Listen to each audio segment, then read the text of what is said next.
দোকানদার একটু জাইঙে দেখাও। আমাদের শোনে জাইঙে দেখাও।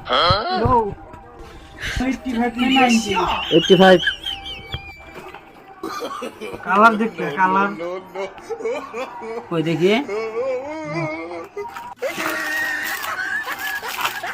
এই কালার নিমু না, অন্য কালার দেখো। কি কালার নিবে? পেটিকোট কালার না ব্লাউজ কালার? যেটা তো বুঝি না, জাইঙা কালার দেখো। তুই জেঙ্গে কালার কয় পয়সা?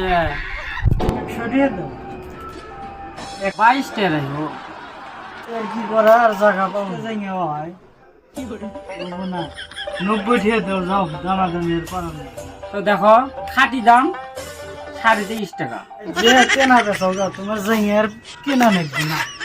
জাইঙাটা রাখো না, আরো 2 টাকা বেশি নিও। আচ্ছা তুই নিয়ে যা।